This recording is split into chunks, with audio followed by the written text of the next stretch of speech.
너희는 믿음 안에 있는가? 너희는 믿음 안에 있는가라는 제목으로 말씀 전하겠습니다. 믿음 안에 있다라는 이 말은 그 예수 그리스도 안에서의 삶을 의미합니다. 나는 포도나무고 너희는 가지니 너희가 내 안에 거하면 많은 열매를 맺으리라 라고 말씀하신 것처럼 그 성도는 그 믿음 안에서의 삶, 즉 예수 그리스도 안에서의 삶을 살아갈 때만이 많은 열매를 맺을 수 있다는 것입니다. 바울은 세 번째 고린도 교회를 방문할 계획을 세우면서 전에 죄 지은 그 자들에 대해서 용서하지 않겠다라고 경고하고 있습니다. 그 2절 말씀해 보시면 내가 이미 말하였거니와 지금 떠나 있으나 두 번째 대면하였을 때와 같이 전에 죄 지은 자들과 그 남은 모든 사람에게 미리 말하노니 내가 다시 가면 용서하지 아니하리라 라고 말씀하고 있다는 것입니다. 바울이 이 세 번째 내가 고린도 교회를 방문하겠다라고 말을 하면서 고린도 교회 안에 바울이 이 두 번째 대면했을 때도 교회를 해치는 그러한 자들이 있었고 또 아마 지금도 그러한 자들 외에 또 남아있는 모든 사람들, 그들의 이 교회를 어지럽게 만드는 그들에 대해서 동조하는 그러한 자들이 있었던 것이죠. 그러한 자들까지도 내가 다시 가게 되면 용서하지 않겠다라고 말을 하는 것을 볼 수가 있습니다. 그렇다면 이 고린도 교회 교인들의 이 죄가 무엇이었습니까? 그것은 이 4절 말씀을 보면 우리가 짐작할 수가 있는데 그리스도의 부활에 대한 이 불신과 이 관련이 있다라는 것을 알 수가 있습니다. 물론 고린도 교회 안에 이외에도 이 파당을 만들고 여러 가지 많은 문제점이 있었지만 성도들의 신앙에 있어서 가장 중요한 것이 무엇입니까? 바로 이 부활 신앙이죠. 우리 예수 믿는 사람에게 있어서 이 부활 신앙이 없다. 영원한 생명을 누리게 될 것이다 라는 이런 부활 신앙이 없다면 어떻게 보면 전혀 소망이 없다라고 말을 할 수가 있을 것입니다. 그렇기 때문에 이 바울은 이 그리스도 부활에 대해서 이 불신앙적인 그러한 신앙을 가지고 있는 그러한 사람들에 대해서 이 말을 하고 있다라고 할 수가 있습니다. 그 4절 말씀해 보시면 그리스도께서 약하심으로 십자가에 못 박히셨으나 하나님의 능력으로 살아계시니 우리도 그 안에서 약하나 너희에게 대하여 하나님의 능력으로 그와 함께 살리라 라고 말씀하고 있다는 것이죠. 실제적으로 고린도 교인들은 이 부활에 대한 그런 확실한 믿음을 갖고 있지 않았습니다. 만약에 여러분들이 이 부활에 대한, 즉 예수 그리스도께서 부활하신 것처럼 나도 부활할 것이다 라는 영원한 생명을 살게 될 것이다, 그리스도와 함께 왕노릇하게 될 것이라는 그러한 이 부활에 대한 확실한 신앙이 없다면 어떤 문제가 생기겠습니까? 그러니까 부활에 대한 신앙이 없으면 당연히 세상적인 그러한 이 가치관을 가지고 살아갈 수밖에 없다는 것이죠. 왜냐하면 부활에 대한 신앙이 없다는 것은 세상 사람들과 똑같은 그러한 이런 미래에 대한 그러한 생각을 가지고 살아가고 있다라고 말을 할 수가 있을 것입니다. 초대교회 이 로마의 이 박해 아래에서 많은 사람들이 이 십자가에 매달려서 이 기름의 뿌림을 받고 그리고 불에 태워서 많은 사람들이 십자가에서 죽어갔습니다. 그리고 콜로세움 경기장에서 이 사자밥이 되어서 이 많은 이 성도들이 죽어갔고 또 이러한 그 로마의 이런 핍박을 피해서 이 땅속 깊은 곳에서 들어가서 생활하다 보니까 이 그 문둥병에 걸리는 그런 일들도 이렇게 있었던 것이죠. 그러한 상황 가운데서도 이들이 그 하나님에 대한, 즉 예수에 대한 믿음을 배신하지 않은 것, 배교하지 않은 것은 무엇입니까? 바로 이 부활신앙입니다. 비록 우리가 이 땅에서는 예수 믿는 것 때문에 우리가 이렇게 고통을 받고 이런 핍박을 받고 있지만 우리가 육신을 떠나게 되면 주와 함께 왕노릇할 것이다. 그리고 예수께서 재림하시는 그날 우리 이 썩을 육체의 몸이 예수님과 똑같은 그런 신령한 몸으로 변화받아서 영원한 이 복락의 삶을 누리게 될 것이다 라는 그런 부활신앙이 있었기 때문에 바로 눈앞에 지금 이 사자가 있습니다. 그리고 그 사자들은 이 몇 날 며칠을 굶겨 놓았기 때문에 눈에 보이는 것은 다 잡아먹게 되는 것이죠. 그 사자가 바로 앞에 있고 그 사자의 눈을 볼 때 얼마나 두렵습니까? 그러니까 쥐들이 도망갈 수 있는데도 불구하고 고양이 앞에 있으면 움직이지를 못하죠. 그 이유가 무엇입니까? 이 공포죠, 공포. 그러니까 공포 때문에 이 몸을 움직이지 못하는 것입니다. 마찬가지로 바로 이 몇 날 며칠을 굶은 그 사자 앞에 그 콜로세움 경기장 앞에 무릎 꿇고 있는 그 성도들을 한번 생각해 보시기 바랍니다. 얼마나 두렵겠습니까? 당장이라도 나는 예수님을 모른다라고 소리치고 거기에서 피하고 싶은, 건진받고 싶은 그러한 이 육신의 욕망이 얼마나 많았겠습니까? 그렇지만 지금 현재의 이 육체의 이런 고통, 이런 두려움은 하나님께서 이 믿는 자들, 배교하지 않고 그 믿음을 지키는 그런 자들에게 예비해 놓으신 영원한 복된 그런 삶에 비하면 아무것도 아니다라는 이런 부활신앙, 그 신앙이 있었기 때문에 사자밥이 되어가면서도 찬양할 수가 있었고, 십자가에 매달려서 불타 죽으면서도 불구하고 하나님 앞에 영광 돌리는 그런 삶을 살아갈 수가 있었다는 것이죠. 그렇기 때문에 성도들에게 있어서 이 부활신앙은 너무나 중요합니다. 내가 부활신앙이 없다, 나는 죽고 나면 천국에서 영원히 복된 삶을 살게 될 것이고, 예수님께서 재림하시는 그날 땅속에 묻혀있는 내 육신이 예수님과 똑같은 신령한 몸으로 변화되고 천국에 있는 영혼과 합해져서 완전한 몸을 이루어서 하나님과 함께 왕노릇할 것이다, 예수 그리스도와 함께 왕노릇할 것이다라는 그런 믿음이 없다면 성도들은 믿지 않는 사람들과 똑같습니다. 그렇기 때문에 바울은 뭐라고 말합니까? 부활이 없다면 예수 그리스도를 믿는 사람들만큼 불쌍한 자들도 없다, 이렇게 말하고 있어요. 여러분 삶 가운데 부활이 없다, 천국의 소망이 없다면 이 세상에서 가장 불쌍한 사람이 누군가? 바로 예수 믿는 사람들이다라고 바울 사도는 말을 하고 있습니다. 이 말을 반대로 말한다면 예수 믿는 사람들만큼 이 세상에서 가장 복받은 사람도 없다라고 말을 할 수가 있다는 것입니다. 왜? 사람의 생명은 70이고 80입니다. 그리고 그 70평생, 80평생은 금방 지나갑니다. 여러분들은 지금 학교에서 공부하고 있는 고등학생이기 때문에 아직까지 70살, 80살 하면 엄청나게 먼 시간으로 느껴질지 모르겠지만 그 시간 금방 다가옵니다. 그렇기 때문에 이 세상의 삶에 대해서 성경은 뭐라고 말합니까? 잠시 보이다 없어지는 뭐와 같다? 안개와 같으니라. 안개는 어떻습니까? 해가 비치게 되면 금방 사라지죠. 그렇게 많은 이런 잠시 바로 앞도 이렇게 바라볼 수 없는 그런 짙은 안개 가운데서 해가 비치기만 비치면 그 짙은 안개도 순식간에 사라지는 것을 볼 수 있는 것처럼 사람의 생명은 잠시 있다가 없어지는 안개와 같다라고 성경은 말씀하고 있다는 것이죠. 그 말이 무엇입니까? 예수 믿는 사람들에게 있어서 가장 중요한 소망은 무엇인가? 바로 부활 소망, 천국의 소망이다라고 말씀하고 있다는 것이죠. 그런데 실제로 고린도 교회 교인들은 이 부활에 대한 확실한 믿음을 갖고 있지 않았습니다. 고린도전서 15장 12절 이 말씀해 보시면 함께 읽어볼게요. 시작. 그리스도께서 죽은 자 가운데서 다시 살아나셨다 전파되었거늘 너희 중에서 어떤 사람들은 어찌하여 죽은 자 가운데서 부활이 없다 하느냐. 그러니까 부활신앙이 얻게 되면 세상적인 가치관을 가지고 살아가게 되는 것이죠. 왜? 그러니까 예수 믿는 사람들에게 있어서 부활신앙이 있기 때문에 이 세상의 가치관을 쫓아서 살지 않습니다. 왜? 이 세상에 있는 것보다 더 좋은 것이 있기 때문에. 여러분들, 만약에 여러분들이 어느 밭에서, 어느 밭에 갔다가 그 밭에서 이런 그 밭을 일구다가 그 밭 안에 깊은 곳에 숨겨져 있는 이 금광을 발견했어요. 그러면 어떻게 하겠습니까? 그 덮어놓고 그 밭은 내 밭이 아니기 때문에 여러분 있는 재산을 다 팔아서 그 밭을 사지 않겠습니까? 왜? 그 밭을 사야지만이 그 밭 밑에 숨겨져 있는 금광이 내 것이 되기 때문에 마찬가지란 것이죠. 거기에 대해서 예수님은 이 진주에 대한 이렇게 예를 들고 있는 것이죠. 어떤 사람이 다른 사람 밭에서 이런 밭을 일구다가 이 진주를 이렇게 발견했어요. 그런데 너무나 값어치 있는 그 진주를 발견하니까 덮어놓고 돌아와서 어떻게 합니까? 그 밭 주인을 찾아가서 자기 가지고 있는 모든 재산을 다 팔아서 이 밭을 사게 되는 것이죠. 마찬가지죠.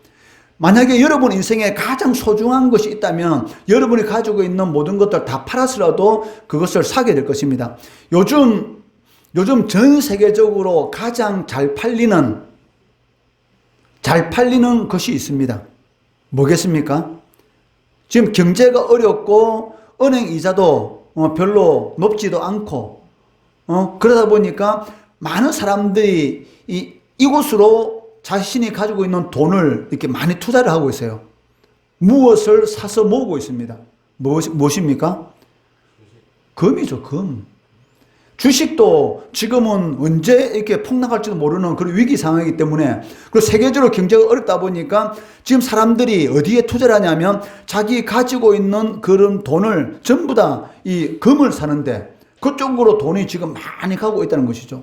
그래서 그 작년 그리고 올해 보니까 가장 많이 팔린 것이 무엇이냐면 금바라죠. 이렇게 딱 막대기로 되어 있는 거. 금파 이렇게 말을 하고 있는데, 금인데 이렇게 직사각형으로 이렇게 닦여 있지 않습니까? 그죠? 이것이 가장 지금 많이 팔렸다. 왜? 사람들이 이 금에다가 이제 투자를 하는 것이죠. 왜? 지금은 금이 그 한돈 보통 32만 원? 이렇게 어마어마하게 지금 가치가 계속 상승하고 있으니까 그 금바를 사가지고 그쪽으로 이렇게 모으고 있다라고 이렇게 요즘 이렇게 그 매스컴을 통해서 이 방송되는 것을 이렇게 볼 수가 있습니다. 왜 사람들이 자기가 가지고 있는 것을 다 팔아서 그 금을 살까요? 왜? 그것이 지금 가장 현재 이 투자 가치가 있고 가장 소중한 것이기 때문에 마찬가지입니다.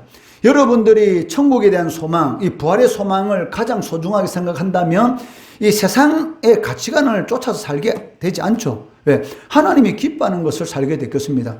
그렇기 때문에 이 고린도 교회 안의 문제가 무엇이냐면 이 부활 신앙이 없게 되면 사람들이 하나님의 뜻대로 살지 않게 되는 것이죠. 그러니까 세상적인 가치관을 살아가다 보니까 교회 안에 파당이 생기고 음행 문제도 생기고 여러 가지 이런 문제가 생기고 있었던 것입니다. 그렇기 때문에 바울이 그리스도께서 죽은 자 가운데서 다시 살아났다라는 것이 분명히 전해졌고 증거되었는데도 불구하고 왜 거기에 대해서 너희들이 믿지 못하느냐라고 말을 하는 것을 볼 수가 있다는 것이죠. 고린도 교회 교인들은 예수의 부활을 확인하기 위해서 그리스도에 대한 이 부활에 대해서 증거를 바울 사도에게 요구하였던 것을 알 수가 있습니다. 오늘 본문 이 3절 말씀해 보시면 이는 그리스도께서 내 안에서 말씀하시는 증거를 너희가 구함이니, 분명히 그리스도께서 부활하셨다라는 것을 바울 사도가 증거했고 또 바울 사도를 통해서 하나님이 역사하시는 것, 이것을 보더라도 바울 사도가 전하는 이 복음이 진리라는 것이죠. 예수 그리스도께서 십자가에 못 박혀 죽으시고 3일 만에 다시 살아나셨다. 그리고 하늘과 땅과 모든 권세를 예수 그리스도께서 가지고 계신다. 그리고 재림할 것이고 심판주로 이 땅에 임할 것이다. 라는 이 바울 사도의 이 복음은 진리였습니다. 그런데도 불구하고 믿지 못하니까 바울 사도에게 그리스도의 부활에 대한 증거를 보이라, 이렇게 요구하는 것을 볼 수가 있다는 것이죠. 사실 예수 그리스도의 부활에 대한 이런 확실한 증거가 무엇입니까? 여러분 안에서 강하게 역사하고 계시다는 것, 이것이 바로 예수 그리스도께서 부활하셨다. 예수 그리스도께서 만왕의 왕으로 지금 이 순간도 우리들의 삶 가운데 간섭하고 계신다라는 그런 이 강한 그런 증거가 된다라고 말을 할 수가 있습니다. 이것을 다르게 말한다면, 그러니까 예수 그리스도께서 부활했다는 확실한 증거는 무엇이냐? 바로 그리스도께서 여러분 안에서 강하게 역사하신다. 이것이 증거인데, 이것을 다르게 표현한다면 예수 그리스도의 다스림을 받고 있다라고 한다면 이 부활에 대한 증거가 필요 없다, 이 말입니다. 그러니까 여러분의 삶이 진짜로 예수님의 이 다스림을 받는 삶, 즉 하나님의 말씀대로 여러분이 살아가고 있다면 이 부활에 대한 그런 이 의문, 이 불신은 자연스럽게 사라진다는 것이죠. 그런데 왜 고린도 교인들이 예수 그리스도의 이 부활에 대한 그러한 이런 그 확신을 가지고 있지 못한 그 이유가 무엇이겠습니까? 그것은 무엇이냐면 결국은 그 예수 그리스도가 그 안에서 강하게 역사하지 않고 있다. 즉 예수 그리스도가 그 안에서 성도의 삶 가운데 역사하지 않고 있다라고 말을 할 수가 있습니다. 그러니까 여러분의 마음 가운데서 하나님이 살아 역사하고 있다면, 여러분들이 하나님의 말씀대로 살아가고 있다면 부활에 대한 불신은 완전히 사라집니다. 왜? 말씀대로 살아가게 되면 여러분 가운데서 누가 역사하고 계시는 것입니까? 성령께서 역사하고 계시는 것이죠. 성령은 하나님의 영이시오 예수 그리스도의 영이시고, 그리고 예수 그리스도께서 가르친 모든 것들을 성도에게 가르쳐 주시는 그러한 분이십니다. 그렇기 때문에 여러분들이 하나님의 말씀대로 내가 살아가고 있다면 성령의 강력한 그런 역사를 통해서 예수 그리스도께서 부활하셨다라는 그런 확신을 가질 수밖에 없다는 것이죠. 그런데 거기에 대한 확신이 생기지 않는다. 이 말은 무슨 말입니까? 내가 믿음 안에 있지 않다. 즉 다르게 말한다면 하나님의 말씀대로 살아가고 있지 않다라고 말을 할 수가 있습니다. 그러니까 말씀대로 살아가면은 어떻게 돼요? 끊임없이 내 믿음은 강하게 되는 것이죠. 그런데 말씀대로 살아가지 않게 되면 어떻게 될까요? 하나님의 이런 강력한 역사는 그의 삶 가운데서 없어진다는 것입니다. 그러니까 이 그리스도인이면서도 불구하고 전혀 그리스도인다운 그러한 삶을 이렇게 살아가지 못한다는 것이죠. 여러분들이 놀고 싶고 쉬고 싶고 그리고 내가 하고 싶은 대로 마음껏 하고 싶은 그런 욕망은 다 가지고 있어요. 그런데도 불구하고 그 욕망을 누르고 학생으로서 여러분들이 시간을 쪼개서 아껴서 공부를 열심히 한다. 그러면 여러분 실력은 어떻게 되겠습니까? 자꾸 성장하게 되는 것이죠. 마찬가지죠. 믿음도 마찬가지입니다. 여러분들이 하나씩 둘씩 하나님 말씀대로 계속 살아가다 보면 어느 순간인가 여러분 마음속에 믿음이 강하게 되는 것이죠. 그러다 보면 성령의 강력한 역사가 나타나게 되는 것이고 도저히 있을 수 없는 그러한 일들이 자신의 삶 가운데서 일어나는 것을 볼 수가 있다는 것입니다. 다윗이 골리앗을 죽이는 거 그거는 불가능한 일입니다. 사실은 우리는 그냥 성경 보면서 다윗이 하나님의 이름으로 전쟁은 여호와께 속한 것이니 이런 강한 담대한 믿음을 가지고 나가서 돌 던지 가지고 돌팔매질 해가지고 그 골리앗의 이 눈썹 사이 이 가운데 돌이 이 박힘으로 인해서 골리앗 죽었다. 그냥 우리가 성경을 보니까 그냥 이렇게 보는 것이지 과연 진짜 이것이 가능하겠어요? 불가능한 것이죠. 골리앗의 키가 거의 약 2m 30 정도 됩니다. 그리고 용사였습니다. 그리고 골리앗 앞에는 골리앗의 방패를 드는 그런 부하들이 또 앞에 있어요. 그런데 다윗이 이렇게 물맷질을 해가지고 팍 던져가지고, 그것이 이 골리앗의 이 인중이 가운데 팍 꼽혀가지고 골리앗 쓰러져가지고 죽었다? 그것은 인간의 힘으로는 그건 이제 불가능한 것이죠.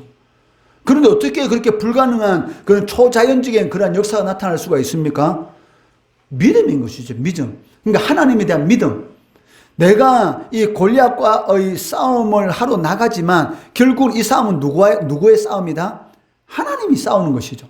내가 싸우는 것이 아니다라는 그 믿음이 강력한 이 초자연적인 역사를 일으켰다는 것입니다. 왜? 골리앗이 나와서 너희가 섬기는 하나님이 어디 있느냐라고 하면서 하나님의 이름을 더럽히고 하나님의 이름에 대해서 조롱하는 그런 일이 있었지 않습니까? 그런데 거기에 사울 왕을 비롯해서 얼마나 많은 군사들이 있었습니까? 그런데도 불구하고 전부 다 이 골리앗의 이 조롱, 그러한 말에 대해서 한마디도 못하고 이렇게 숨어 있었지 않습니까? 그런데 거기에 누가 났어요? 다윗이 나시잖아요. 거룩한 분노. 왜? 어떻게 저 이방인에게 하나님 이름이 더럽혀질 수 있는가? 거기에 대한 이 거룩한 분노. 마치 하나님의 이름이 더럽혀지는 것이 누구의 이름이 더럽혀지는 것처럼 자신이 더럽힘을 받는 것처럼 여겼다는 것입니다. 그러니까 예수 믿는 사람에게 있어서 가장 중요한 것이 무엇이냐면 하나님의 이름이 더럽혀지는 것에 대한 안타까움. 그게 있어야 되는데 그게 없으면 어떻게 될까요? 하나님하고 나하고 따로 노는 것이죠. 여러분들이 진정으로 부모님을 사랑한다면 부모님에 대해서 친구들이 놀린다. 그러면 가만히 있겠습니까? 가만히 못 있죠. 그런데 내 부모가 아니야. 내 부모가 아닌 다른 사람에 대해서 어떤 사람이 뭐라 한다. 그럼 여러분 신경 쓰겠습니까? 안 쓰죠. 왜 내 일이 아니니까. 마찬가지입니다. 하나님의 이름이 그렇게 더럽힘을 받고 있는데도 불구하고 이 골리앗의 이 모습에 이 압도당해서 두려워서 떨고 있는 그런 사울왕과 이스라엘의 군사들, 그런 사람들은 이 골리앗이 하는 그런 말에 대해서 어떤 생각을 가지고 있을까요? 저 일은 내 일이 아닌 것처럼 그렇게 생각했기 때문입니다. 그런데 다윗은 어떻게 생각했습니까? 하나님의 이름이 저렇게 조롱을 당하는 그 일이 누구 일이다? 내 일이다. 그러니까 내 일이니까 나가는 것이죠. 내 일이니까. 내 일이 아니면은 안 나갑니다. 여러분들이 교회를 섬기고 있지 않습니까? 이 교회는 내 교회다. 내 교회다 생각한다면 여러분들이 어떻게 하겠어요? 교회를 사랑하는 것이고 교회 바닥에 휘지 하나 떨어져 있는 것 보더라도 내 건 내 일이니까, 내 집이니까, 하나님의 집인 동시에 내 집이니까 교회 바닥에 종이 하나 떨어져도 그걸 그냥 보고 안 지나가죠. 여러분 방 안에 종이 떨어져 있고 여러분 방 안이 지저분한데 가만히 놔두겠습니까? 안 놔두잖아요. 왜? 내 집이니까. 신앙이라는 것은 바로 그겁니다. 그러니까 하나님의 일을 내 일로 생각하느냐, 아니면 하나님의 일은 내 일하고 전혀 상관이 없는 일로 생각하느냐. 나한테 이익이 되면 내 일이고 나한테 이익이 되지 않으면 내 일 아닌 것처럼 생각한다. 이것은 하나님과는 전혀 상관이 없는 사람이죠. 그러한 사람은 어떻게 되겠습니까? 하나님의 역사가 없습니다, 사실은. 그렇기 때문에 믿음으로 살아가다 보면 하나님의 강력한 역사를 끊임없이 체험하게 되는 것이고, 믿음 없이 살아가다 보면 그리스도인이라는 이름은 가지고 있는데 불구하고 그 삶 가운데 하나님의 역사가 없는 것이죠. 그러니까 신앙생활이 재미있어요? 재미없어요? 재미없죠. 왜냐하면 신앙생활을 하면은 분명히 하나님 살아계시는데 신앙생활을 하게 되면 어떻게 이런 일이 내 삶 가운데 일어나는 거야? 어떻게 이런 일이 있을 수가 있어? 이런 경험이 있어야지 신앙생활이 재밌잖아요. 야, 어떻게 이런 불가능한 일이 이렇게 가능하게 되는 거야? 이런 경험이 있어야 되지 신앙생활이 재밌는데 하나도 없어. 그러니까 무슨 재미가 있겠습니까? 그러니까 그 사람의 신앙은 어떻게 돼요? 이 물에 물 탄 듯, 술에 술 탄 듯, 이것도 아니고 저것도 아닌 그냥 미지근한 그러한 신앙생활밖에 안 된다는 것입니다. 다르게 말한다면 이 간증거리가 없는 것이죠. 하나님이 살아계시다라는 이런 간증거리가 있어야 되는데 이런 간증거리가 없는 거예요. 여러분, 그 변호인하고 정인하고 뭐가 다르게 차이점이 뭐겠습니까? 변호인하고 정인하고. 정인은 직접 자기가 체험한 사람입니다. 내가 그 일을 직접 체험한 사람을 뭐라고 말해요? 정인. 변호인은 뭐랍니까? 우리가 변호사, 어떤 문제에 있으면 변호사 찾아가잖아요. 그리고 왜? 내가 어떤 예를 들어서 어떤 억울한 누명을 써서 그러면 변호사 찾아가지고 법적으로 이렇게 이야기하지 않습니까? 근데 변호사는 자신이 경험 안 했어요. 그러니까 경험 안 했기 때문에 자신이 가지고 있는 그냥 법적인 지식만 가지고 이야기해요. 힘이 없어요. 정의는 무엇입니까? 힘이 있잖아요. 왜? 내가 직접 경험했기 때문에 힘이 있잖아요. 그러니까 사도들이 왜 그 십자가에 매달려 죽어가면서도 복음을 전할 수 있었던 이유가 무엇입니까? 사도들은 증인이잖아요. 예수님이 부활한 증인들. 그러니까 이 힘이 있는 힘. 내가 직접 봤는데 그러니까 힘이 있어요. 근데 직접 경험하지 않은 사람들은 힘이 없어요. 우리가 요즘은 어느 지역에 가보면은 그 점심이나 저녁을 먹기 위해서 이 검색을 하잖아요. 검색. 왜? 맛집 찾는다고. 그 맛집에 가서 직접 먹어본 사람들은 어떻습니까? 이게 정인이잖아요. 그러니까 그 말에 힘이 있어요. 그런데 거기 가서 먹어보지 않고 그냥 블로그라든지 이런 인터넷 검색을 통해서만 본 사람들은 힘이 없지. 왜? 안 먹어봤으니까 모르는 것이지. 직접 해본 사람하고 해보지 않은 사람하고 이야기를 할 때 차이가 납니까? 안 납니까? 당연히 차이가 나죠. 왜? 정인이니까. 마찬가지입니다. 여러분들이 하나님의 말씀대로 살아가면 거기에 하나님의 초자연적인 역사가 나타나요. 그러면 내 신앙이 강하게 되는 것이죠. 왜? 이제 그때는 변호인이 아니고 정인이 되는 겁니다. 그렇기 때문에 신앙이 강해져요. 그런데 하나님의 말씀대로 하나님의 말씀대로 살아본 경험이 없으니까. 그러니까 교회는 출석하고 있는데 하나님의 말씀하고 나하고는 상관없어. 하나님과 나하고는 상관없어. 그러니까 교회는 나와. 그런데 하나님하고 상관없는 그런 신앙생활 하다 보니까 힘이 없는 거지. 힘이 없지. 왜? 증인이 아니니까. 내가 직접 체험을 해보지 않았으니까. 그렇기 때문에 이 고린도 교인들이 이 예수 부활에 대한 이 믿음의 확신이 없었던 그 이유가 무엇이냐면 말씀대로 살지 않았기 때문입니다. 하나님의 말씀대로. 하나님의 말씀대로 살아가면 강력한 역사가 나타납니다. 그리고 그러니까 말씀대로 살아가면 성령께서 내 안에서 역사하시기 때문에 부활에 대한 의심이 없어요. 믿음이 있으면은 하나님께서 천지 만물을 창조하셨다라는 이 창조론을 믿지, 믿음이 없으면 뭘 믿게 되겠어요? 진화론을 믿죠. 왜? 학교에서 진화론을 가르치잖아. 그러니까 무에서 유를 창조하셨다. 창조론이 안 믿어. 믿음이 없으니까. 왜? 학교에서는 진화론을 가르치니까. 그러니까 믿음이 없으면 세상적인 가치관을 쫓아갈 수밖에 없어요. 그런데 믿음이 있으면 하나님께서 천지 만물을 창조하신 거 내 안 봤어. 그런데 내 속에서 누가 역사하고 있습니까? 성령. 하나님의 영이신 성령께서 역사하시니까 누가 증거를 해? 성령께서 내 안에서 강력하게 증거하는 것이죠. 그러니까 하나님께서 천지 만물을 창조하신 것을 내가 안 봤지만은 믿어지는 거예요. 누구의 역사로? 성령의 역사로. 여러분이 구원받은 것은 성령의 역사지 않습니까? 여러분 예수 믿게 된 것은 성령의 역사지 여러분 의지와 노력이 아니라는 것이죠. 그렇기 때문에 예수 부활에 대한 확실한 증거는 무엇인가? 예수 그리스도께서 내 안에서 강하게 역사하는 것, 이것이 사실은 부활에 대한 강력한 그 증거입니다. 그런데도 불구하고 왜 고린도 교인들이 부활에 대한 그러한 확실한 믿음이 없은 이유가 무엇이냐? 하나님의 말씀대로 살지 않기 때문에 이러한 문제가 생겼다라고 할 수가 있습니다. 그것을 다르게 말한다면 불신앙. 그러니까 예수 믿는 사람은 앞에 불이 없어야 되죠. 신앙생활 해야 되는데 예수를 믿는다고 하면서도 불구하고 불신앙생활을 하다 보니까 하나님이 내 안에서 역사하는 게 없어. 그러니까 믿음이 안 자라요. 10년, 20년 신앙생활 했는데 믿음이 없어. 아니 10년, 20년 정도 신앙생활 했으면 이제는 어떻게 돼요? 다른 사람을 가르칠 정도의 딱딱한 음식을 먹을 수 있는 그런 사람이 되는데 불구하고 10년 전이나 지금이나 이 딱딱한 음식을 먹을 수 없는 그런 신앙생활을 하고 있다면 그것은 이 문제인 것이죠. 사람이 자라지 않으면 병들은 거지 않습니까? 마찬가지 않습니다. 마찬가지입니다. 여러분이 신앙생활에 신앙의 성장이 없다. 그러면 나는 병들어 있구나. 이 온전한 하나님의 사람으로서의 삶을 살아가지 못하고 있구나라고 생각하면 정확합니다. 하나님은 여러분의 인생을 책임져 주십니다. 내 것이다 말했잖아요. 내 것이다. 내 거다. 너희들은 내 거다. 그럼 내가 책임진다. 그러면 하나님께서 책임져 주실 때 여러분들에게 보통 은혜만 주시겠습니까? 열심히 일하면 땀 흘리면은 땀 흘린 만큼 내 수억 얻는다. 이것으로 끝나겠어요? 아닙니다. 하나님은 광야에서 이스라엘 백성들 40년 동안 살게 만들었잖아요.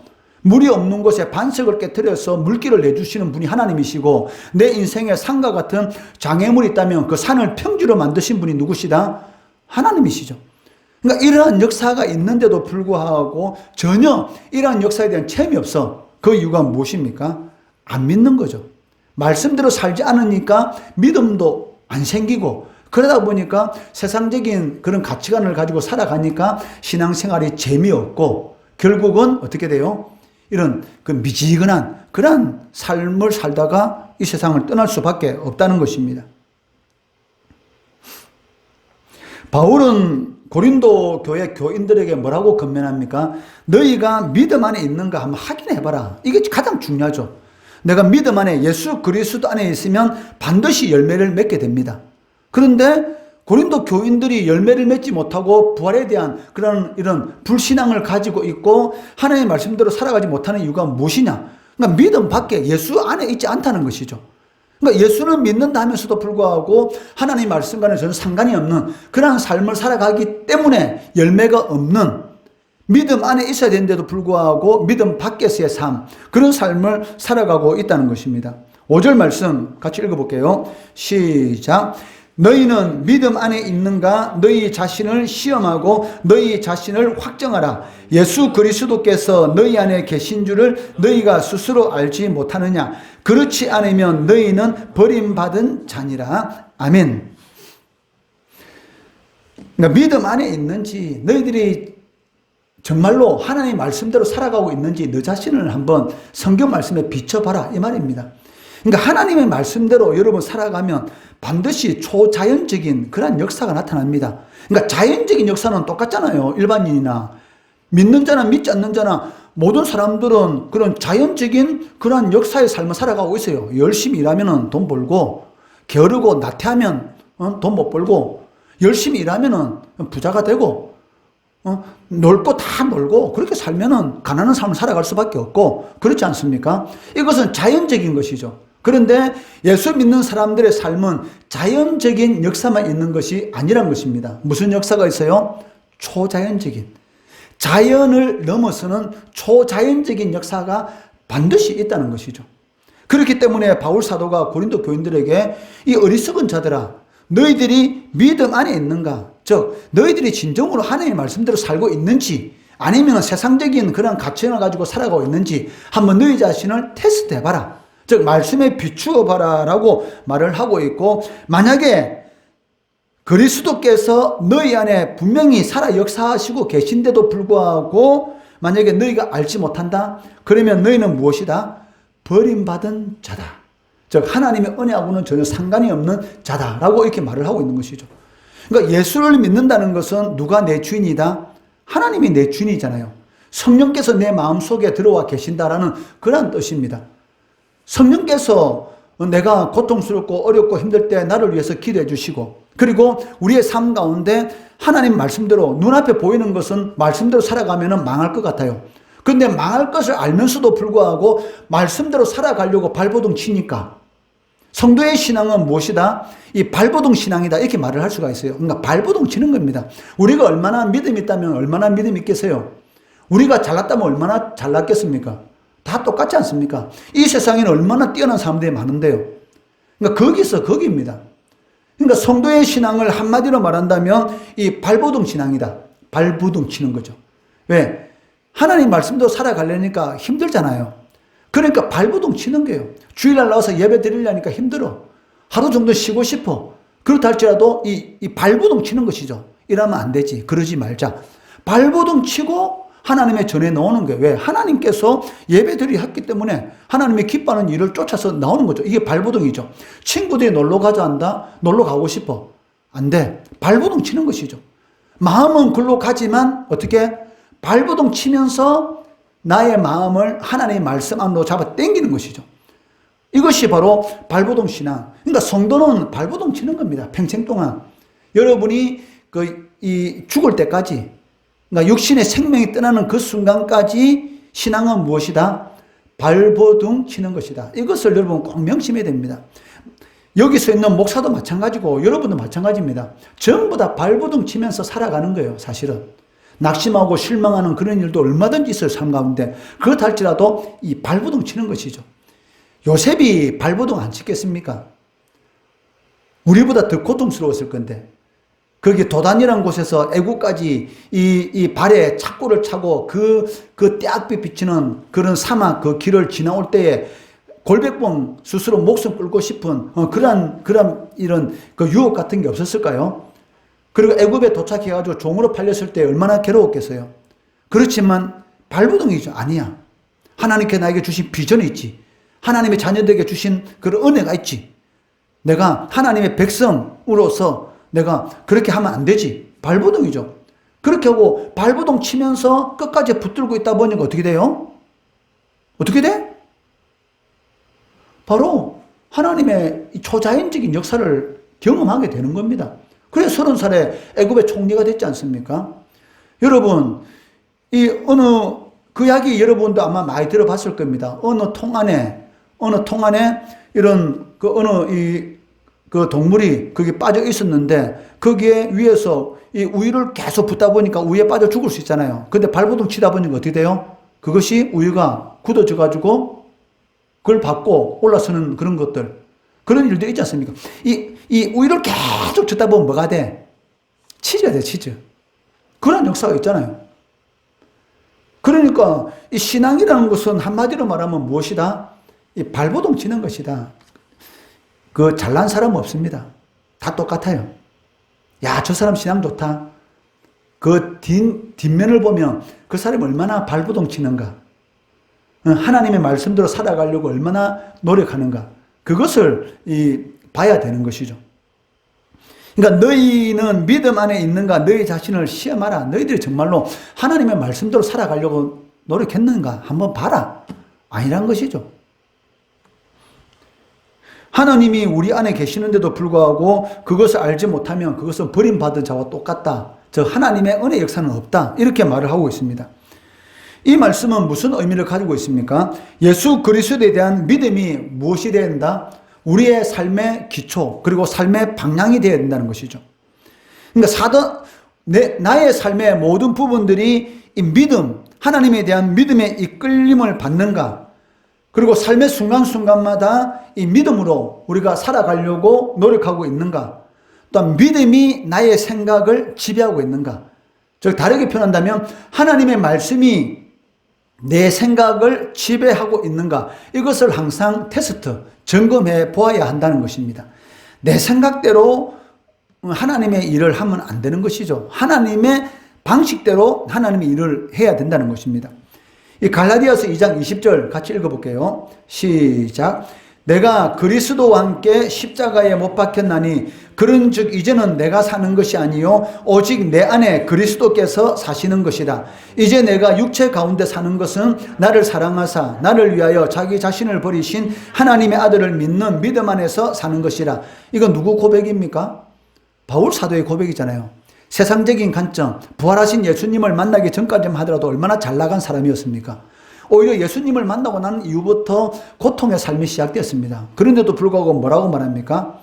그리스도와 함께 내가 십자가에 못 박혀 죽었다. 이 말은 무슨 말입니까? 이 세상에 대해서 나는 십자가에 못 박혀 죽었다. 이제는 내 안에 누가 살고 있다? 예수 그리스도께서 사시는 것이다. 이 말이 무슨 말입니까? 바로 하나님의 뜻대로 나는 살아간다. 이렇게 고백하고 있다는 것이죠. 그러니까 하나님의 뜻대로 살아가는 자들에게 하나님의 이런 초자연적인 역사, 바울을 통해서, 심지어는 바울이 천막 짓는 일을 하고 있을 때 앞에 메고 있는 이런 치마 같은 옷, 그 치마를 가져다가 이런 귀신 들린 자, 병든 자에게 얹어 놓으니까 귀신이 떠나가고 병든 자가 낫는 그런 역사도 나타나지 않습니까? 그렇기 때문에 그러니까 그리스도가 내 안에 사는 것, 이것이 성도들에게 있어서 가장 중요한 것이죠. 그리스도가 내 안에 산다. 이게 무슨 말입니까? 하나님의 말씀대로 사는 것이죠. 세상적인 기준으로 사는 것이 아니고 말씀대로. 그렇게 할 때만이 바로 하나님의 이런 은혜의 역사가 나타나게 된다는 것입니다.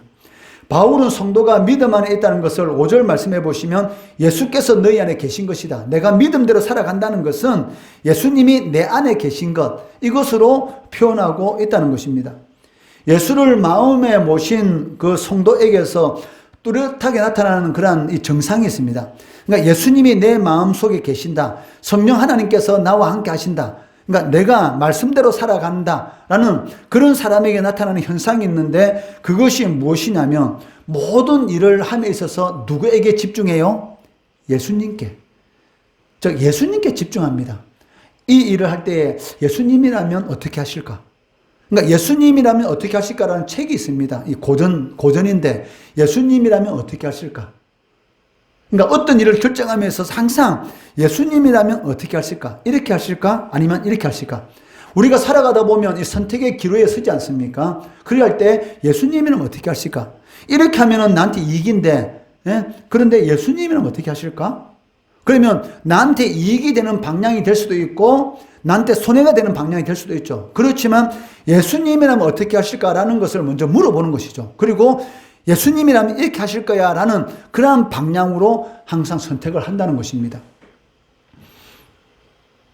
그러니까 예수님을 마음에 모신 성도, 성령 하나님이 함께 하시는 성도들에게서 나타나는 보편적인 현상은 모든 일을 하나님께 집중하게 됩니다. 이것은 예수께서 요구하시는 그러한 삶의 방향을 살아간다라고 말을 할 수가 있습니다. 그렇기 때문에 성도는 이 발버둥의 삶을, 그러니까 발버둥 신앙을 가지고 살아가는 사람이다라고 말을 할 수가 있고, 두 번째는 무엇이냐면 한 인생, 여러분들은 한 사람의 인생을 살아가잖아요. 그런데 한 인생으로, 한 사람의 인생으로 두 사람의 인생을 살아가는 사람, 이렇게 말을 할 수도 있어요. 왜냐하면 우리 예수 믿는 사람은 어떻습니까? 세상에서는 그 세상의 직업을 가지고, 그러니까 세상에서 하나님께서 나에게 주신 그런 직업적인 소명, 세상에서의 책임도 충실하게 감당할 뿐만이 아니고 또 무엇입니까? 또 교회 안에서도 여러분들이 주어진 성도라는 직분이 있잖아요. 그 두 가지 일을 조화롭게 감당하는 사람이다라고 말을 할 수가 있습니다. 저 세상에서 직업적인 소명을 가진 사람으로서의 열심히 살아가는 그런 책임이 있고, 또 무엇입니까? 또 교회에서 하나님께 나에게 주신 그 직분을 잘 감당해야 되는, 한 인생이지만 두 인생을 조화롭게 살아가는 사람이다라고 말을 할 수가 있다는 것입니다. 이것은 평생 동안 그렇게 살아가야 됩니다. 세상 가운데서 하나님의 이름을 드높이고 교회 안에서 하나님께서 맡기신 그 직분을 잘 감당하는 것, 이러한 삶을 살아가는 것, 이것이 바로 성도다라고 말을 할 수가 있을 것입니다. 그렇기 때문에 성도가 성숙한 신앙을 가지게 되면 이것을 잘 조화롭게 해요. 그러니까 그 이분법적인 그런 삶을 살지 않죠. 세상 것과 하나님의 것을 구분하지 않습니다. 왜? 이 세상의 모든 것은 무엇이다? 하나님의 것이죠. 여러분들이 공부하지 않습니까? 공부 못하면 합니까? 내가 잘 먹고 잘 살려고? 그러면은 불신자와 다름이 없죠. 그러면 세상적인 가치관이잖아요. 여러분이 공부하는 목적이 무엇입니까? 하나님의 영광을 위해서. 이것이 여러분의 공부하는 목적, 학교 다니는 목적, 그럼 모든 일을 하는 목적이 돼야 됩니다. 그렇기 때문에 어떻게 보면 한 인생으로 두 인생을 산다라고 말을 할 수가 있지만, 실질적으로는 무엇입니까? 한 인생으로 한 인생을 산다. 어떤 인생? 하나님의 영광을 위한 인생. 그러면 여러분 인생에 대한 모든 책임은 누가 지십니까? 너는 내 것이다. 하나님이 책임져 주신다는 것입니다. 성도는 예수님의 요구에 따라 살기 때문에 예수님의 요구에 맞지 않는 것, 그러면은 자신의 유익을 포기합니다. 아, 이것은 하나님이 기뻐하지 않는구나 라고 생각하면 그 일을 하지 않는 것이죠. 우리가 신앙생활 하다 보면, 이런 사회생활 하다 보면 어떤 계약을 맺을 때가 있고, 그 계약을, 그 오더를 따기 위해서 그 상대방의 기분을 맞춰주기 위해서 술을 마셔야 될 경우, 또 그리고 세상적인 그런 방식으로 그 사람을 어떻게 대해야 할 경우가 생깁니다. 그런데 그때 어떻게 할까요? 세상적인 방식은 쉽죠. 그 사람과 이런 그런 뭐 사롱이라든지 이런 여자 있는 그런 술집에 가가지고 어떻게 해요? 대접하고 그렇게 해가지고 오다를 따는 방법도 있을 것입니다. 그러나 나는 예수 믿는 사람이니까 어떻게? 그런 방법을 쓰면 안 되는 것이죠.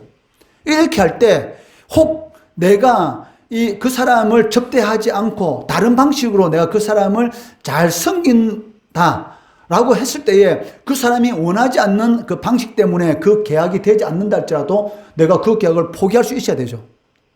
이것이 바로 예수 믿는 사람입니다. 그런데 그 순간은 그 계약을 따지 못했어요. 그런데 하나님이 가만히 있겠습니까? 그래, 네가 그렇게 너한테 손해되는 것, 그렇게 너가 하는 그 기업의 이런 손해를 뻔히 알면서도 불구하고 세상적인 방식을 하기 싫어서 내 방식으로 하려고 해서 네가 그렇게 손해받았어? 그래? 잠시 기다려. 그 손해는 아무것도 아닌 것으로 내가 만들어줄게. 하나님의 역사 일어나지 않겠습니까? 일어납니다. 그럼 100% 일어납니다. 그런데 이런 체험이 있어야 되는 것이죠. 이것이 정인이죠. 그런데 그런 체험을 하는 사람이 몇 명이 안 된다는 게 문제입니다. 몇 명이 안 돼. 그러한 선택을 해야 될 때 대부분의 사람들은 어떻게 합니까? 세상적인 방식을 쫓아가는 것이죠. 군대 가서 상급자가 야, 너 술 안 마셔? 술 안 마시면 오늘 저녁에 한 따까리 해? 하면 어떻게 돼? 3년 동안만 군대 있을 동안만 어떻게? 지금은 18개월이죠. 목사님이 있을 때 3년이지만 지금은 18개월, 거의 반밖에 안 하잖아요. 그럼 18개월 동안만 하나님 참아주세요. 술 마시고. 그러면 되겠습니까? 안 되는 거죠. 내가 이 고참한테 한 대 맞더라도 난 술 안 마신다. 예수 믿는 사람으로서 이 거룩한 성전에 어떻게 알코올을 때려 부을 수가 있겠느냐? 내가 한 대 맞더라도, 저녁 얼차를 받더라도 나 안 마신다. 이렇게 하면은 그 고참이, 야, 인마이 정말 다르네. 나 정말 믿는 자네. 하고 더 손은 안 대요. 그런데 이것도 아니고 저것도 아니니까 더 깨집는 것이지. 우리가 확고한 예수 믿는 사람으로서의 주관을 가지면 어떻게 됩니까? 믿지 않는 사람이 더 존경해요. 야, 이놈은 정말 다르구나. 날라리 신자가 아니구나. 하고 아예 열애를 시켜줘요. 아, 인마는 진짜 믿는 놈이다. 열애. 그런데 어떻게 해? 이것도 아니고 저희때가 인간은 이리 붙어 저리 붙다. 하나님의 백성이면 누구에게 붙어야 돼? 하나님에게 붙어야 되는데 이 인간은 하나님에게 붙었다. 마귀에게 붙었다. 왔다 갔다. 이렇게 하는 거 보면 어떻게 해요? 이놈은 갖고 놀기 좋겠네? 그냥 굴리는 것이죠. 굴려. 그러니까 이렇게 일하면 안 된다는 것이지.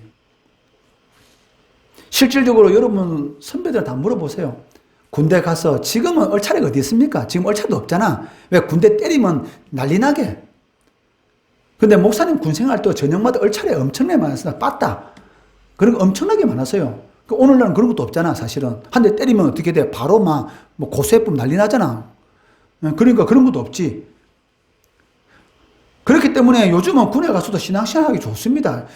지가 고참이 아무 말도 안 돼. 지 스스로 술 마셔서 문제지. 지 스스로 넘어져. 다른 사람이 요즘은 말 안 해. 지가 스스로 알아서 넘어져. 그게 왜 그렇습니까? 믿음이 없어. 믿음이 없어. 믿음이 없는 거지. 하나님 앞에 내 인생을 안 거니까 언제든지 이렇게 흔들리잖아. 확고한 주관을 가지고 있으면 흔들리지 않잖아요. 근데 확실한 믿음이 없으면 항상 흔들려요. 이렇게 할까 저렇게 할까.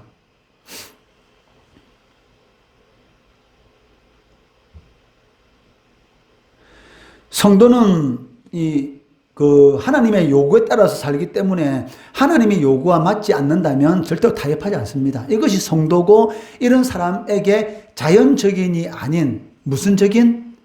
앞에 뭐가 붙어요? 초자가 붙지. 초자연적인 그러한 은혜가 임하게 된다는 것입니다. 이것이 바로 예수 그리스도 안에 사는 성도, 성숙한 성도의 모습이다라고 할 수가 있습니다. 그렇기 때문에 예수께서 너희 안에 계시는 것을 알지 못하는 자는 버림받은 자들이다. 즉 하나님과 상관없는 자들이다라고 말씀하고 있다는 것이죠. 성도가 하나님에 대한 이 불신앙을 멀리하면 멀리할수록 믿음에 굳겠습니다. 우리가 이해되지 않는 그런 일들이 요즘 매스컴을 통해서 많지 않습니까? 아무 자기하고 알지도 못해요. 알지도 못한 사람한테 괜히 몽둥이로 때려. 이게 뭡니까? 묻지마 폭행. 요새 사회적인 문제잖아요. 아니 전혀 알지도 못한 사람인데 그냥 알지도 못한 사람 뒤따라가가지고 그냥 몽둥이로 뒤에서 때리는 거예요. 이해가 안 되잖아요. 근데 왜 그런지 아십니까? 이 악이라는 것은 이게 참 무서운 게 뭐냐면 처음에 그러니까 옛날 속담에 이 틀린 말이 없는 것이 바늘 도둑이 소도둑 된다. 이 악이라는 것이 한 번, 두 번, 세 번, 네 번 쌓이다 보면 이게 악한 것인 줄도 모르는 그러한 상황 가운데 빠지는 것이죠. 요즘 가장 큰 사회적인 이슈, 문제가 무엇입니까? 마약이잖아요. 최근에 이런 여중생, 여고생입니까? 딱 마약 2번 인터넷으로 검색을 해가지고 딱 마약을 딱 2번 해봤는데 이 후유증이 어마어마하게 무섭다. 이렇게 말하잖아요. 그러니까 2번밖에 안 했어요. 근데 병원에 1달 이상을 입원해 있는 거야. 그 마약에서 벗어나기 위해서. 그 여중생인가 여고생인가 인터뷰한 내용이 TV에 나왔잖아요. 뉴스에. 그만큼 이 마약이라는 것은 한번 발을 딱 대게 되면 못 뗀다는 것이죠. 그러니까 딱 2번 참 부모가 현명했지. 자기 딸이 그 마약하는 것을 알고 바로 신고해가지고 그 딸은 병원에 바로 입원해가지고 어떻게 바로 이렇게 치료받고 회복될 수 있었던 것이죠. 그런데 그 치료받는 과정 가운데 그 학생이 뭐라고 말하냐면 이 금단 현상 2번밖에 안 했는데 이 마약 금단 현상이 나타나가지고 하고 싶고 갑자기 어떤 사람들이 자신을 때릴 것 같은 두려움에 빠지고 이런 헛것이 보이는 이런 일들이 일어났다는 걸 딱 2번밖에 안 했어요. 그만큼 무서운 것입니다. 그러니까 이 악이라는 것이 얼만큼 무섭냐면 처음에는 잘 모르는데 2번, 3번 살다 보면 그것이 악인 줄도 모르고 그 일을 행하고 있다는 것이죠. 그것을 보고 우리가 뭐라고 말하냐면 어떻게 인간이 저런 일을 할 수가 있을까? 해요. 왜? 그때는 이미 죄의 노예 상태, 죄의 지배를 받고 있는 상태이기 때문에 벗어나지를 못합니다. 노예는 벗어나지 못하잖아요. 누가 돈을 주고 거기에서 자유를 주기 전까지는 풀어주기 전까지는 죄의 노예는 벗어나지 못합니다. 성도는 이 하나님에 대한 이런 불신앙을 멀리하면 멀리할수록 불신앙을 멀리한다면 어디에 가까워지는 것입니까? 신앙에 가까워지잖아요. 불신앙을 멀리한다는 것은 신앙에 가까워지는 것이죠. 그러면은 하나님의 이런 은혜의 역사가 나타나게 되는 것입니다. 그런데 참 문제는 무엇이냐면 이 불신앙을 멀리하는 것이 너무나 어려워요. 시도 때도 없이 마귀는 여러분들을 미혹하지 않습니까? 자꾸 세상적인 방식으로 살아가라고. 세상적인 방식으로 살아가야지 너가 성공할 수가 있지. 하나님의 방식으로 살아가면 이 세상에 성공하지 못한다고 계속 여러분들에게 겁박을 하고 겁을 주고 두려움을 심어줘요. 사실은. 그러니까 세상적인 방식으로 자꾸 예수 믿는 사람들이 따라가는 것이지. 그렇기 때문에 여러분의 의지로서는 하나님의 방식으로 살아간다는 것 너무나 어렵습니다. 그렇기 때문에 무엇을 구해야 됩니까? 하나님의 은혜를 구해야 되는 것이죠. 그래서 기도해야 되는 것입니다. 13절 말씀 같이 읽습니다. 시작. 주 예수 그리스도의 은혜와 하나님의 사랑과 성령의 교통하심이 너희 무리와 함께 있을지어다. 너희 힘으로 절대로 하나님의 말씀도 살아가기 어렵다. 그렇기 때문에 무엇을 구하라? 하나님의 은혜를 구하라. 즉 기도해라. 기도하지 않으면 기도는 하나님께서 우리들에게 주신 은혜의 통로입니다. 우리가 매일 8시 되면은 이 기도 합주하지 않습니까? 여러분 기도하지 않으면 여러분 신앙 안 자랍니다. 그리고 하나님의 초자연적인 역사 절대 체험하지 못합니다. 단 10분이라도 8시 땡 됐을 때에 하나님 앞에 기도해야 됩니다. 그리고 아침에 눈 딱 뜨면은 식지 말고 눈 딱 뜨면 바로 그 자리에서 하나님 오늘 하루 함께 해주세요. 하나님 지켜주시고 보호해주세요. 오늘 좋은 일 생기게 해주세요. 이렇게 기도하고, 왜냐하면 자리에서 일어나고 씻고 하면은 기도 못해요. 딱 눈 딱 뜨면 바로 그때 바로 기도해야 돼. 바로 오늘 하루 함께 해달라고. 하나님 살아계심을 체험하는 그런 은혜가 있게 해달라고. 그리고 저녁에 자기 전에 또 하나님 앞에 기도. 시작할 때 하나님 앞에 기도, 하루의 삶을 마칠 때 하나님 앞에 기도, 그리고 저녁 8시에는 시간을 정해놓고 이렇게 기도하면 여러분 삶 가운데 하나님의 자연이 아닌 초자연의 역사를 반드시 체험하게 된다는 것이죠. 그래서 바울 사도가 이 고린도 후서를 마치면서 마지막 이 13절에 뭐라고 말합니까? 주 예수 그리스도의 은혜, 하나님의 사랑, 성령의 교통, 함께 하심이 너에게 있기를 원하노라. 즉 이게 무슨 말이냐면 하나님의 은혜가 없이는 너희가 이 세상에서 마귀와의 영적 전쟁에서 승리할 수 없다. 하나님 은혜를 구하라. 이렇게 건면하는 것을 볼 수가 있습니다. 성도가 믿음에 굳게 선다는 것은 삼위 하나님의 은혜가 있어야 가능하다라는 것을 이 13절 말씀을 통해서 우리들에게 보여주고 있다는 것이죠. 믿음 안에 거하는 삶, 나는 포도나무고 너희는 가지라. 너희가 내 안에 있으면 많은 열매를 맺는다라고 예수님께서 말씀하셨는데, 예수님께서 내 인생의 주인 되시면 나의 모든 것은 누가 책임져 주신다? 하나님께서 책임져 주시는 것이죠. 그렇기 때문에 여러분이 하나님과 함께 하는가? 하나님이 내 안에 거하고 계시는가? 왜 성령으로 거하시니까 그것을 항상 테스트 해봐야 되는 것이죠. 즉 내가 말씀대로 살아가고 있는가? 그것을 항상 테스트 해봐야 됩니다. 생각해보고, 생각 없는 사람만큼 어리석은 사람이 없어요. 내 인생이 앞으로 어떻게 될 것인가, 내가 어떻게 살아갈 것인가, 그것을 생각해야 됩니다. 그리고 지금 현재 있는 그 위치에서 여러분 열심히 하면 됩니다. 하나님 말씀대로 하나님의 영광을 위해서 열심히 살아가면 하나님께서 좋은 것 주세요. 나한테 가장 합당한 것으로 좋은 것으로 주신다는 것이죠. 그것을 꼭 명심하시고, 내가 원하는 것에 하나님을 맞추는 것이 아니고 어떻게 하나님이 원하는 것에 나를 맞추어야 하는 것이죠. 그러면 너는 내 것이다 라는 그러한 은혜 역사를 체험할 수가 있다는 것입니다. 내가 믿음 안에 있는지 말씀대로 살아가는지 테스트해 보시고 믿음 안에 거하는 삶을 통해서 초자연적인 하나님의 은혜 역사를 체험하시는 우리 성도, 우리 학생들 되기를 주의 이름으로 축원합니다.